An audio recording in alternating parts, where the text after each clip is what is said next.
Beautiful people of the internet, how are you guys doing today? Hopefully great, and welcome to Budget Builds, where we use zero format and achieve maximum efficiency. In today's video, we're taking a close look at Wukong, aka the Monkey King of Warframe. But before I continue with the video any further, ladies and gentlemen, if you guys would like to support me or the channel any further, remember to leave a like on this video as it does help me up substantially. Spartan, click the subscribe button for more Warframe videos and streams. And also, ladies and gentlemen, if you guys would like to go and play with me outside of YouTube or during any one of my live streams, which there will be one tomorrow, go and join that particular Discord server. There'll be a link down in the description. Without further ado, let's get this video on the road, shall we? So, along with the Veilbreaker update, we actually did go and receive a good amount of content, ranging from Archon hunts all the way up to exclusive card missions. However, given the current state of the game, we're not getting that just yet. We probably have to go and wait until maybe Dev Stream 164 or when the next Archon hunt does go roll around, maybe like the 3rd or 4th rotation. We don't know what's going to be happening. We still have to go and wait, soon 2am. However, we also did go and get ourselves the Veilbreaker quest. So if you guys would like to go and view my playthrough and of course how to go and kill your very own Archon, whether it's solo or with a group, there'll be a link down to the description to both of those videos, and both of them will be suggested to you guys at the top right. So go ahead and take a look at it. As for Wukong, we actually did get more of nerfs and buffs, and we're going to be starting off with the nerfs because I'm pretty sure everyone wants to know what exactly happened. So Wukong's number one, that being Celestial Twin, did catch a massive nerf, and basically players were able to go and AFK farm just like how players used to do back in the day with Ember's World on Fire. With Celestial Twin, basically you used to go and bring a very powerful AoE weapon, give it to your Celestial Twin and sit back, relax, go make a sandwich in the kitchen and come back and let your Celestial Twin go and take care of the rest. Now, what they did with the Veilbreaker update was basically they made it so that not only does your twin go and take ammo from your pocket of the weapon that you're currently using, but on top of that, the amount of damage that they go and deal will be halved or has been halved. And if you guys would like to go and deal more damage, you basically have to go and interact with your Celestial Twin a lot more. Once you do that, then that enemy or your Celestial Twin will definitely go and prioritize that particular group of enemies, and then you'll go and deal increased damage. What are the numbers? I have no idea. Go and do some research on Warframe Wiki. It's there for a reason. But I'm going to be focusing on Primal Fury, and I'm happy that you go and use Primal Fury, mainly because I'm a huge fan of exalted based weapons. They're my favorite abilities to go and make. Like every time a Warframe has an exalted based weapon, I definitely do love everything about it. I was kind of hoping that Steinnex was like that, but I will still have to wait and see until how powerful he is. Even though I haven't really used him, you guys probably know more than me. So Primal Fury is Wukong's exalted based weapon, and post or pre Veilbreaker, it was pretty much the weakest in its class. Now I'd say it definitely is up there in the top few or some of the best exalted weapons out there. So Primal Fury did receive an increase to its base damage, and on top of that, when you do go and do a forward attack, basically when Wukong goes and slams his primal or an iron staff on the floor, it'll then go and create a vortex. That vortex will then go and clump up all nearby targets into one particular area, allowing you to go and hit multiple enemies with one single strike. Basically allow you to go and max out your combo multiply relatively quick. This works exactly how version number 2 works when you go and clump up all of the enemies. This was a very good change considering how, critical chance or maxing out your common multiply plays a big part when it comes to basically going and decimating all of the enemies. With that being said, let's go over the build itself. Excuse me. So as you guys can tell, we haven't added any Forma onto this build whatsoever because this is an episode of budget builds. Now as for stats, we are going to be prioritizing strength and duration, neutralizing efficiency and negating range completely. Mainly because we don't really need range if you're going to be making an iron staff build, because as you guys can tell, there's no stat that actually goes and scales with the amount of range, so don't really worry about too much. As for everything else, here is we are. So we're going to be running around growing power, power drift, and of course intensify for more power strength. The more power strength we have, the more damage output we currently definitely would go and deal. Now what makes power strength even more important is a mod called Primal Rage, or an augment called Primal Rage. And the way this particular augment works is basically every time you go and kill an enemy with your iron staff, you'll then get an increase of 15% critical chance for every kill you go and get, which does cap out at 10 times. So 15 times 10 is 150% extra critical chance. But here is the twist. So as you guys can tell, Intensify, Growing Power, and Power Drift are our power strength mods. Now the more power strength you guys have, the more your increase your critical chance intervals will be. So for instance, instead of getting like 15% when you've got neutral power strength, you'll then go and have an increase to your power strength. So because we've got Intensify and Power Drift and of course Growing Power, we are going to be receiving 21% intervals. Now one thing I do want to say is this is without power strength, this is without Growing Power, and of course this is also excluding Molt Vigor, which gives us even more power strength if we go and do an operator cost. So instead you're probably going to be looking at around 29%, 30%, or increase to your, not 29, 30%. You're probably looking at around 290% or 300% increase to your critical chance on your Iron Staff. You guys can go and increase it further, but then after that, I figured that now we need to go and prioritize on survivability. Next up is we are going to be using adaptation. Once again, we are going to be throwing with a whole bunch of different elemental attacks ranging from elemental all the way up to physical. Adaptation goes and resists up to 90% of those. Very good for survivability. Next up is we are going to be using the gladiator set, such as gladiator finesse and gladiator resolve. Doesn't matter which gladiator mods you guys are using, that's entirely up to whatever its primary uses are, but I went with health because why not? Health is always going to be beneficial with this particular build. We are also going to be using gladiator finesse to give us even more survivability.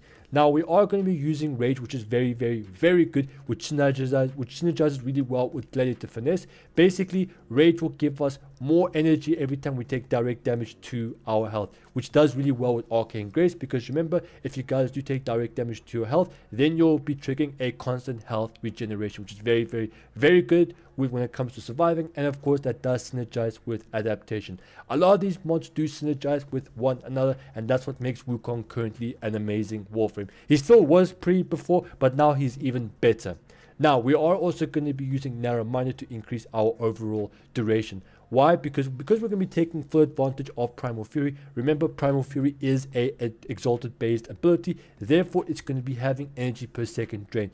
Now the way that exalted based abilities work is, if you guys want to have the best results when it comes to energy per second drain, you would then want to go and add duration and some efficiency. Therefore you can go and lower that duration or damage or that energy per second as low as humanly possible. But because we're going to be using Wukong, let me be honest with you guys, even if you guys go and add a ton of duration and some efficiency, you're definitely not going to be having the best results when it comes to making sure that Primal Fury does take up less damage or takes up less energy per second. Therefore we are going to be using rage, because we're always going to be taking direct damage to our health. You have to go and be very aggressive with this build. Doing so, you'll then basically be able to never ever ever run out of any energy whatsoever. And that's basically it for this build. I am going to be moving on to his Iron Staff just now.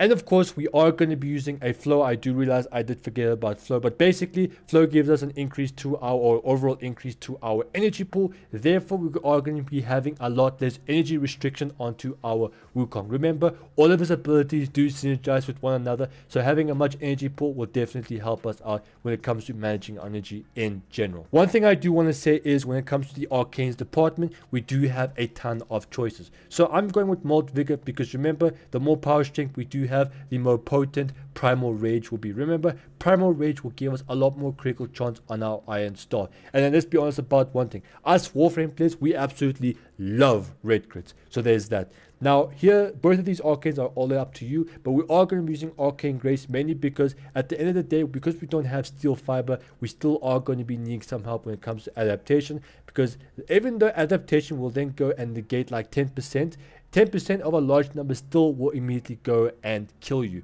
So what I did was, instead of like having like more damage, I decided to go and opt in for Arcane Grace. But these two the Arcane's department is entirely up to you guys. Remember, this is your playstyle, your hand, your computer, your internet connection. Play and mod to your heart's content. Now as for the build for the Iron Staff, just like the previous build for Wukong itself, we do not use any Forma because this is budget builds after all. And as for mods, here is what we're going to be using. Prime Pressure Point, because remember, we need to have a base damage to go and crit off of. Next up is, this is entirely up to you, but I'm going to be rolling around with Viral. Frost plus Toxin equals Viral, the best secondary element in the entire game.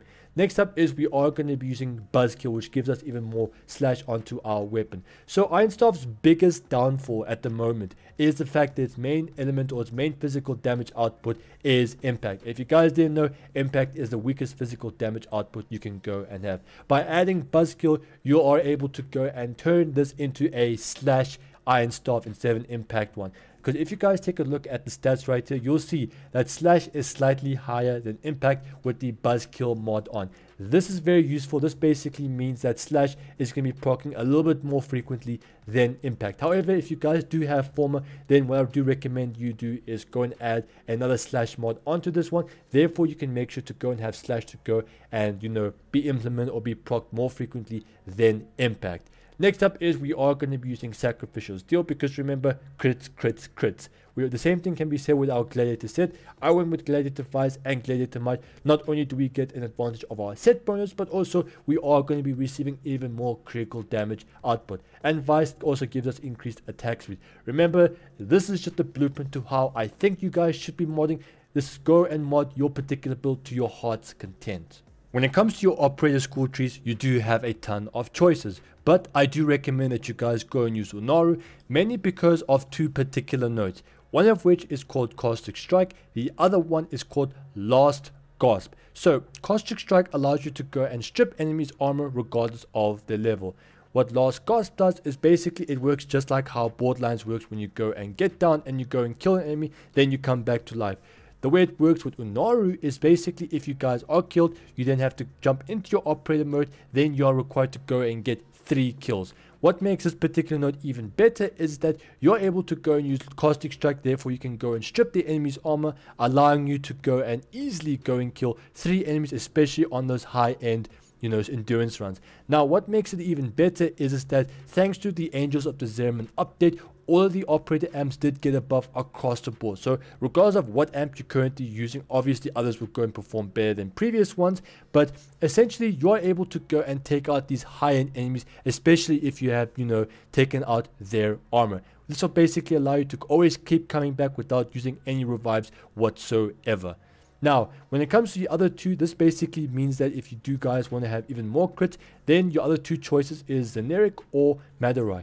So Zeneric basically allows you to not only have energy, but on top of that, you are also being granted 20% additional ability strength. Remember, more power strength, which basically allows you to go and have even more crits on top of your Iron Staff. The same can be said with Madurai. However, instead of giving you, you know, continuous energy regeneration, assuming that you don't have your 4 activated, then this will give you an additional 40% additional ability power strength, which will last for 20 seconds. This is a very good node considering how you have, you know, not only are you be getting like 40% additional ability strength, but of course you do have a large window. And to activate, very simple. All you have to do is jump into operator and dash like 2 or 3 times, jump back in, and there you guys have it. Sling strength is available to be gone and used. Now, some of you guys are probably wondering, but where's this one? This particular one is called Naramon. Now, the reason why I don't really recommend Naramon is not because it's like a useless ability, but mainly because of it's bugged with exalted based abilities. So I've tried this out with Baruch, it is bugged. I've tried this out with, you know, recently when it comes to Wukong, it is bugged. So the way that Power Strike basically works is it allows you to go and keep your combo multiplier without it completely resetting. Instead, it'll go and decay 5 hits every couple of seconds, or depending on how much, you know, currently combo duration you have. It'll start decaying slowly, which will then allow you to go and keep your combo multiplier, allowing you to go and keep your damage output at a consistent rate. Great passive, however, it is bugged.